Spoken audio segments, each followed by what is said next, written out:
ఆంధ్రప్రదేశ్ కర్నూలు జిల్లాలో జరిగిన బస్సు ప్రమాదంలో మరణించిన వారి మృతదేహాలను డీఎన్ఏ ఆధారంగా వారి బంధువులకు అప్పగించారు. రాష్ట్రానికి చెందిన 6గురు ప్రమాదంలో మృతి చెందగా ప్రభుత్వం ప్రకటించిన 5 లక్షల రూపాయల పరిహారం చెక్కును అధికారులు అందించారు. మృతదేహాలతో బయలుదేరుతున్న కుటుంబ సభ్యులకు అక్కడికక్కడే అందించారు. హైదరాబాద్ వ్యాప్తంగా ప్రైవేట్ ట్రావెల్ బస్సులపై రవాణా శాఖ అధికారులు తనిఖీలు కొనసాగుతున్నాయి. 2 రోజుల్లో 100కు పైగా ట్రావెల్ బస్సులపై కేసులు నమోదు చేసి 2 లక్షలకు పైగా జరిమానా విధించినట్లు అధికారులు తెలిపారు.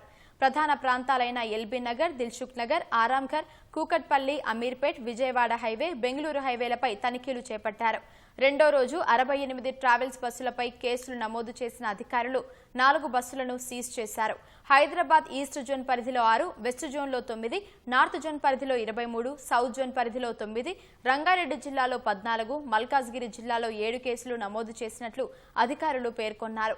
హైదరాబాద్, రంగారెడ్డి జిల్లాలు కలిపి 32 కేసులు నమోదు చేసి ₹1,00,000 కాంపౌండ్ ఫీజు వసూలు చేసినట్లు అధికారులు వెల్లడించారు. హైదరాబాద్, రంగారెడ్డి డిస్ట్రిక్ట్, మేడ్చల్ 3 జిల్లా అధికారులందరూ కలిసి, రవాణా అధికారులు కలిసి పొద్దున ఈరోజు మార్నింగ్ ఇన్కమింగ్ అంటే మేము అవుట్ గోయింగ్ బస్సులు సీజ్ చేయాలంటే ప్యాసింజర్స్ ఉంటారు, సో ఆపడం ఇబ్బంది అని ఇన్కమింగ్ బస్సెస్ ముఖ్యంగా ఈజీగా ఉంటుంది కదా, చెక్ చేయడం ఈజీ ఉంటుంది. ఈరోజు 3 జిల్లాలు కలిపి అందరు అధికారులు కలిపి 68 కేసులు రాశారు. 68 కేసుల్లో దాదాపు 4 బస్సులు సీజ్ చేశారు. 4 బస్సులో ఒకటి కర్నూలులో ఒకటి వేరే యాక్సిడెంట్ చేసి ఆ బస్సు ముందు భాగం చెడిపోయి వచ్చిన ఆ బస్సు కూడా ఉంది. సిమిలర్గా ఈ 68 కేసుల్లో సుమారు ₹1,00,000 వరకు ఫైన్ కూడా వసూలు చేశాము.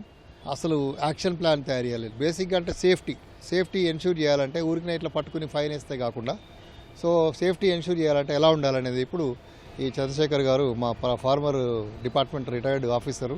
సో ఈ కొత్త ఏఎంఏలు తర్వాత పాత ఇన్స్పెక్టర్లు కూడా కొంచెం రిఫ్రెషర్ ట్రైనింగ్ ఇచ్చి అసలు ఆపి ఎలా చెక్ చేయాలి, ఆగున్న బండి ఎలా చెక్ చేయాలి, మూవ్ అవుతున్న బండి ఎలా చెక్ చేయాలి అని ఒక అవగాహన కల్పించాము.